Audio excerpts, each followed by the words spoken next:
guess the full range of stuff tonight. We've got Alison Von Maur doing poetry, and she also has some visual artists whom she will be introducing.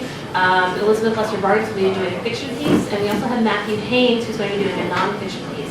So, full wide range. But I will be introducing Amber Nelson, who's going to do the formal introduction for Alison Von Maur. So,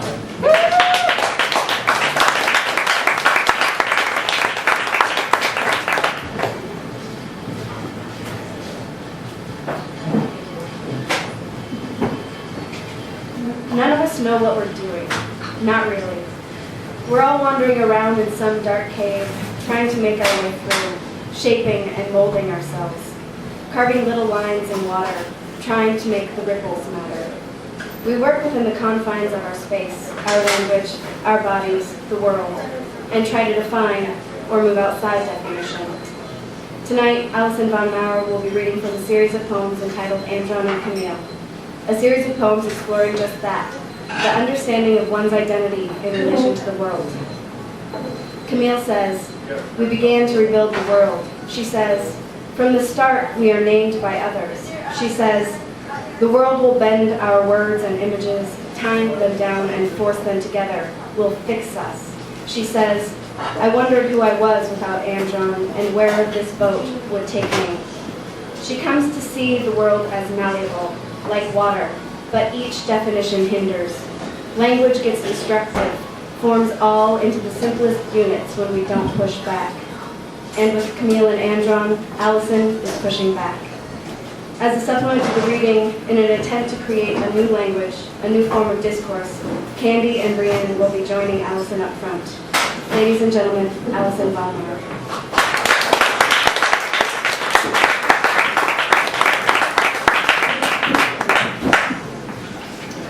How am I doing on sound here? Check one, check one. Yeah, louder. No, it's good. All right, groovy. All right, well, thanks for coming out, everybody. And Amber just covered a lot of the issues that my work's concerned with. My big interest is in the duality of gender within us all. And like Amber said at one point in the thesis, Camille, the female character, kills Andron, who's her maleness, and then she proceeds to seek him out.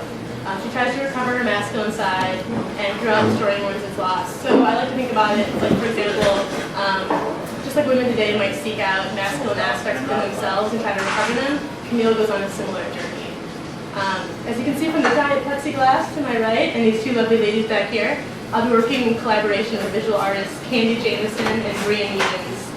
And over the past couple weeks, I've spent more time in the VSU art studio than I have my own home. It's a wonderful place, and I've been lucky enough to see their work there displayed. And when I was there, Brienne was making prints, and when you make a print, each layer overlaps the other one, and something new is created in every stage of every print.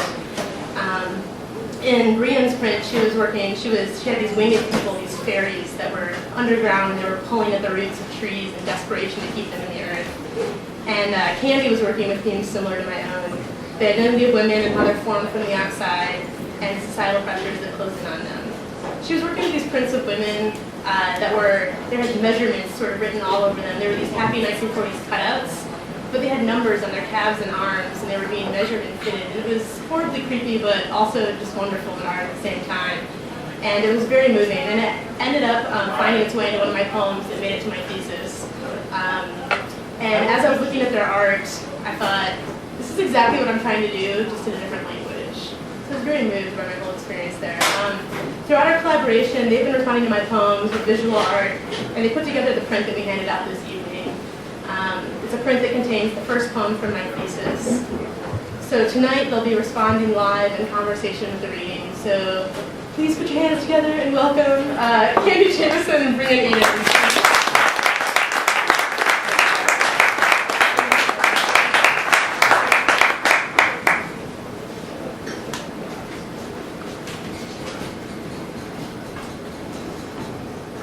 Creating a word, Andron and Camille are born. At birth, I didn't know our name was Andron and Camille, two genders that forgot to divide, fused into me and to you, to remain as one. What a burden, what a gift. I knew your heartbeat, how it rocked me, different than my own. From the beginning, we were fluid, our bodies collecting and fusing like hands forming a sentence, stacking our vertebrae, centering our rib box, and then falling and opening. We began to rebuild the world. The birth of speech, language unfurls. From the start, we were named by others. I let that melt away, curl around and rock you gently. We are called hermaphrodite. I call us Camille and Andron, and let words float by. Even as they dissipate, I can't help but to wonder the meaning of girl or shoe. How doctor bends and then slaps back as if echoing itself. Or how each meaning fills a word to the top with a gurgling. Or how sometimes they burst. Language bows. They rewrite their story. I forget my name and remember only the edges of thin lines. Brushstrokes, little, small, each word crumpled. I smooth out a boat with our marks on it, release it, crouch down in here, small shuffling steps. We can still hold hands in a tiny place. You write our story on the wall and I laugh. That's not right. I thought it happened this way. You keep writing, so I flick my paintbrush at you. I smooth down the fine hairs along your arms and watch as they ease back up.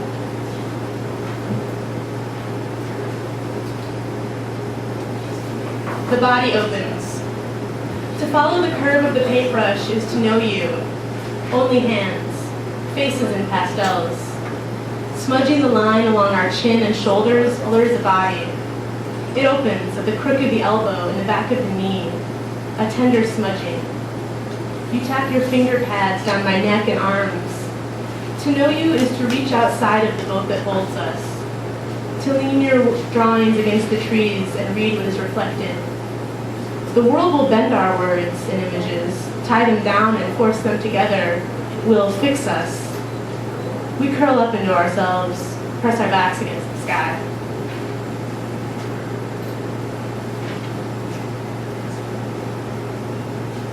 Camille looks down into the world.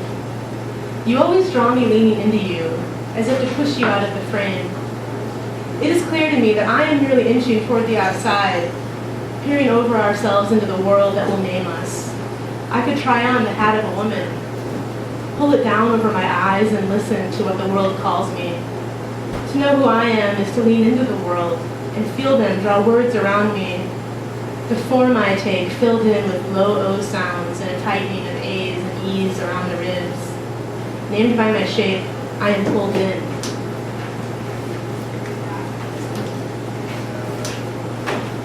Our maleness is put to death. Andron. The day I killed you, I met him. You were sleeping and he was tall and made of shadows. He had the face of us all. Spoke with soft words that wrapped around your neck like an umbilical cord. I could only inch up closer to him in his warmness and honest promises. His hand on my temple, then neck, brought woman forward. Our past slowly deflated around us like a punctured lung. And at once, I felt normal. I couldn't feel the dying. You shrouded in pink as the tiny veins pulled tight. Life squeezed out of you in gentle suffocation, and I came into focus, sharp and alive.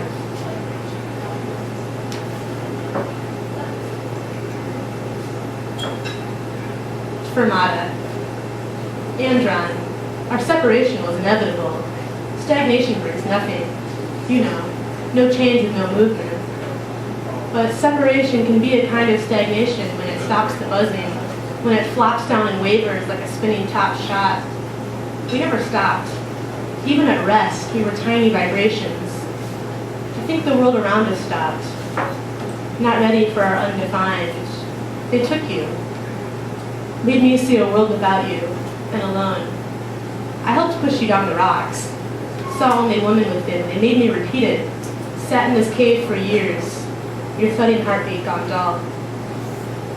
A faint you ticks then reverberates. A chamber resonated. The slow drumming in my neck brings me to stand. I am always walking towards you as if on a moving track pulling me back, a sure sinking.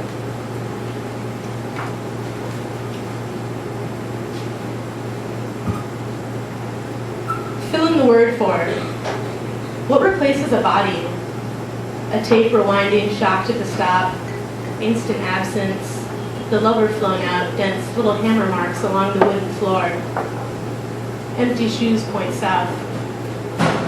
What replaces a body? The pressure of the body.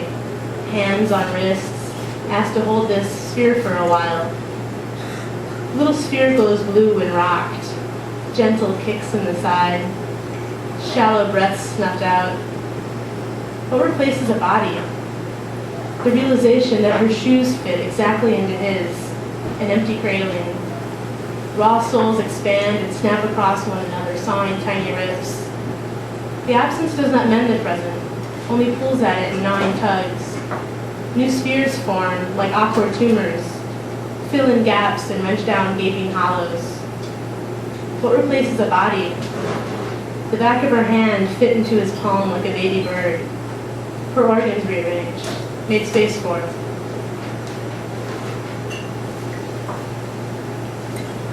On the edge of the cave nearing the water, I began to think in terms of boats and lakes and how we could arrive at this place together. Alone in my rowboat, rowing deeply as I sat on the right, I wondered who I was without Andron and where this would take me. My silhouette illuminated on the water, the slope of my small nose outlined and my mouth rolled in as if it weren't there. Tiny hands wrapped around the oar's handle, destroying my image with each stroke. He had loved the water. Its movements unpredictable. Its smoothing effect made everything seem new or changed. Its ability to bend what was right in front of us. Not merely mirage, but a new sight. Words could be reformed here. I thought about how it felt to let the world in. My outsides rearranged and made right. When I opened my body to the world and the horror and shame I was left with, I imagined the place of a malleable world, how I would burrow in and nuzzle against this changing landscape, the joy it would bring me to reunite.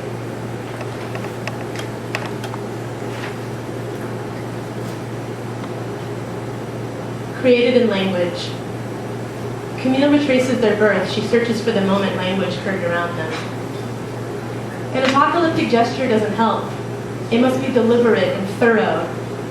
The little eggs went divergent, simply as if they could walk. They wandered. A blanketed sky is hilarious. An original darkening can lead places too. We were only interested in holding the eggs in the sand deep in a caved hole and lying over them. 2 words wriggled out. They kept their shell form, rolling, gaining momentum. Created in this moment, we rolled over, reached out, and then rolled back.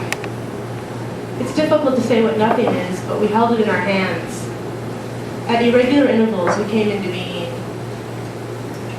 Nothing was spread out across the canvas of the sand. It was a blue stacking blue into readable images.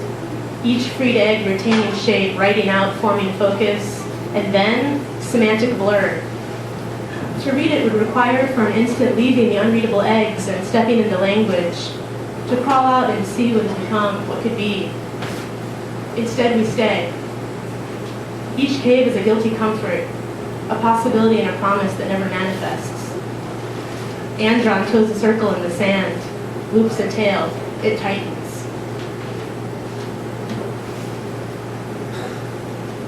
To pull back from language is to never be born. Touch each letter. We pull back from language, seeing only destruction. If language is our mother, then I want to be rewritten. Didn't know we could write over the mother, that she would allow script down her body. No allow. Never was an invitation to be written on. They just started writing. Language bends both forward and backward. Each egg is a word. Language curled up in a ball. The constructive power of language forms words like birth. To craft and meld a body inward or out is a power too great. Language gets destructive, forms all into the simplest units when we don't push back. Today. There is no cave. These blinding beams cause a start. I am outside from the start. Inverted, turned out. Red lines drawn between people passing into cities, intersecting into selves. There are pages and books and rooms of words between us, stretching into our mouths and out. a supersaturated air but heavy with ink. We are writing ourselves in relation to each other. Each identity is a series of accidents recorded. We are formed from the outside.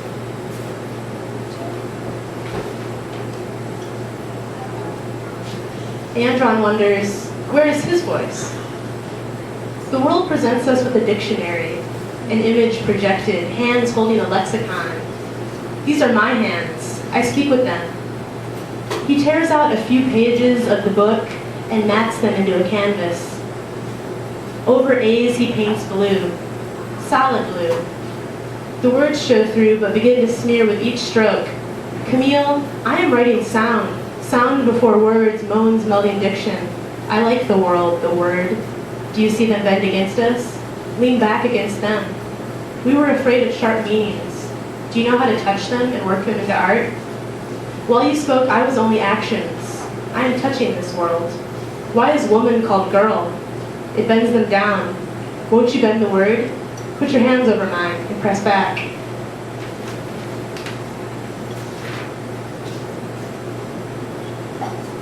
Take a word and release it. Watch it bend and parachute. I'm hooked up, an octave jumper. Lo-la-lee. Andron and I fly tandem, no on your own. You thought an airplane and it appeared. Sing. Ah-ooh, ah-ooh, ah. You are one beat behind, beautiful overlap. We never stop. Canvas straps flap, twittering rap, ta-ta, ta-ta. Hatch flaps open, we're wrapped in buckles, Andron on my back. You tuck your knees to your chest, I lift and run, an ant-carrying ant that jump. The air sucks us out. I unclip this switch and we all fly out my feet, blooming into hologram. A cloudy spread of paper, snowflakes. Hallelujah hands clasping. We fall like this for centuries. Point our toes and release.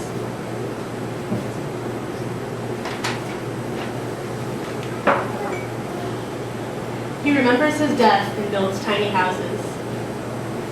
Andron pockets a rock, methodic. He builds little houses and paints each door a different color. When it looks like the houses might come alive, when they grow warm and pulse red, he destroys them, steps on them or kicks them through, and rebuilds. Sometimes roads, other times simply circles. We vulture around the lake. I spot a Petoskey, raise it up like a badge. He scoffs, kicks the sand, unearths 3 rocks, and chucks them in his pack. He won't look at me, just keeps destroying. I follow behind. We walk a bracelet, circling a lake. I slip through and out.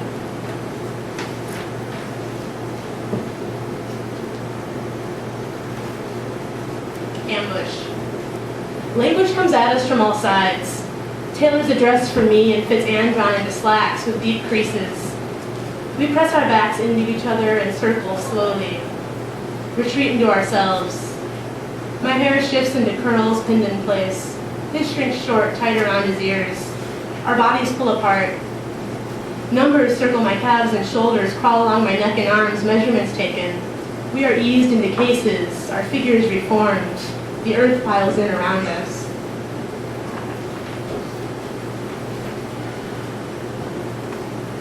Boys, girls. The world slept for centuries, trapped us into separate boxes and let language develop around us. Language to keep us closed in. The world will not sleep forever. Someone always wakes up.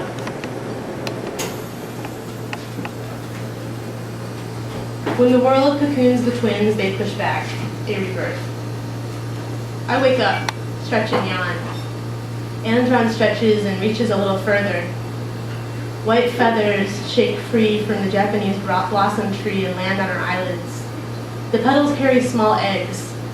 We hold each egg until it pushes open.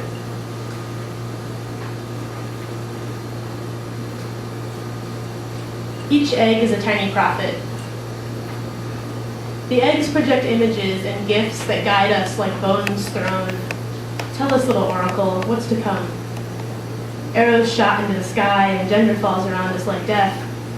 The world wraps black cloth around our hands and feet. Or boats sail like breath opening along the water. The signs are unclear. Try again later.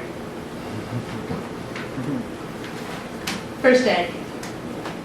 Blue shell cracks and flakes away, a man and woman sprout forth, connected at their backs. They struggle to be free and detach in horrific segments. She scatters away with 3 arms, 1 leg, and a liver. He walks heart forward and crumbles to the ground. Pulling himself across the dirt, he crawls. Andron drops his egg in horror and holds me as I scream. Second egg. Teach your eyes to drop. Andron's egg jumps out of his hands. We all long to be free. Second egg falls to the earth. A woman draped in sticky yolk sits up and wipes the yellow from her eyes. 20 eyes, each blinking in a separate beat. She looks right through us. Unable to move but forced to see everything, she watched history, sees the future but cannot speak. I wanted answers and green arrows. 2 eggs roll out her eyes. A red bird. I find a red bird, stiff and dead beside a tree. The woman blinks a few eyes and do an arrow formation pointing toward the tree. The bird on its back, legs splayed. I cup the bird in my palm and carry it to a tree stump. Carefully I press down each limb, pinning back its wings and smoothing down its legs. I open its abdomen, pin down the sides, and see a nest of yellow eggs. But the bird has male coloring and the parts to match. It is both. The eggs roll out and burst into images. A woman thrown down, a man beaten for loving another man. The ideal of feminine beauty on fast forward, fat to curvy to skeletal till dawn. A woman with 1 breast, a man with no feet. The images flare and burst. The blinking woman is a projector. She grows warm and nods with each clip. I touch her shoulder and she purrs. It is everywhere.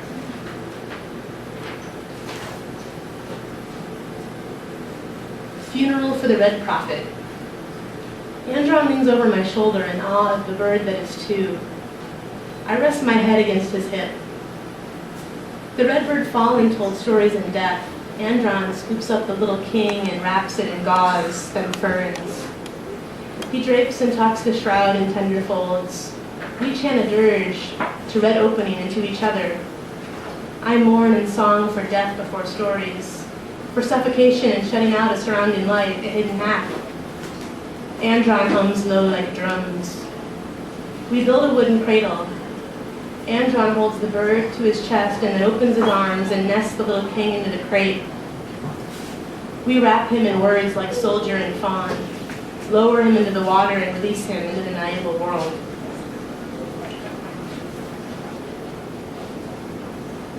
Andron stands like Jesus, his body our story. I write our story down your forearms, your hands spread out like an offering. I draw the beginning, how I look to alter. When I tried to cut you out of life, your pink body grows red. It was when I was named from the outside and the day was a brown file of sticky labels and marker strikes. 1, a half, not fitting into proper sections, categories. 2, Doc says, it's easier to dig a hole than to build a pole. As if personality were physical, as if we could be graphed from the outside in. My fingers brush your arm as I ink down along your skin. The story comes out in pictures, a deep red of ruffled bodies blooming into pink.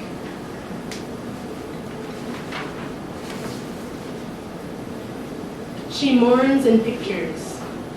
The blinking woman watched our story, wept tears that could not release to moans. She spoke in images. Projected frantic reels, our story played back in awkward jerks like a silent film cranked too quickly. Her shoulders shook in sorrow. The film rolled, Andron, asleep, muffled out, muffled out. No music cues, but we knew it was sadness played over and over.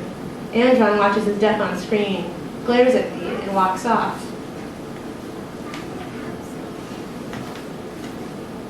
A Requiem in Blue. Andron draws his jet, careful to include each rope, each tug.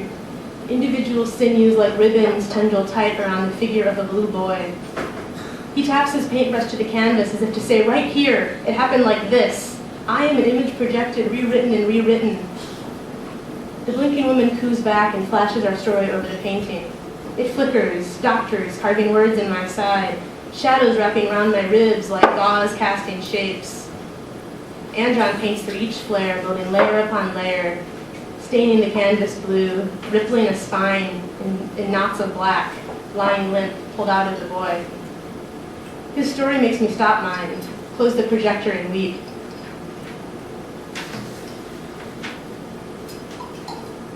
Camille understands their separation, but they will circle back. There is always the hope of water, a promise to return to a malleable world, even in moments. I think I'll forever be reaching across bodies for you, to wake up from dreams starring you with the elusive certainty you're right there next to me, a body misplaced. To see you in my profile and hiccups or in yawns is a sadness that drags me slowly down, as if I could reach out and hold you, crumbling into hands.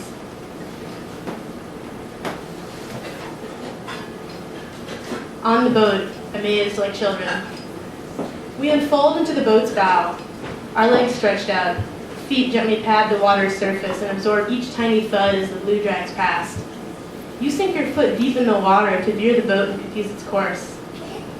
It is clear to me your love for the friction of the water, the sensation of the cold, wet pull and how it slides around you, its ability to move the beach further and further down the coast. The flux between selves. With each fall, we rewrite ourselves.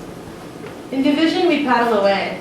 The song of the water's hum of vibration shakes down words that wrap around each boat and fall open. Vowels carried in chants roll along the surface. To reach across sound, separate boats drifting, the split shines, then widens. To collide into one another is divine. I watched each of us stacked together along a spectrum. Ideals were set free, only slices seen from the outside. Types are not permitted here. A freckled redhead hopped in place, her hair a cape, rising and falling, one beat behind. A man with dark eyes and skin lunges into handstand and balances on one palm, his other arm extending out. Stephen Hawking wheeled ahead and explained each section, how it began with dust and collisions, the blurring and whirling out into spheres, how we came to understand each motion and each event, our universe formed and solidified, our concepts and spheres set. We each slid out from the spectrum, bumping into each other on our way out, full and understood, allowing ourselves to burst, taking comfort in the dust. Thanks.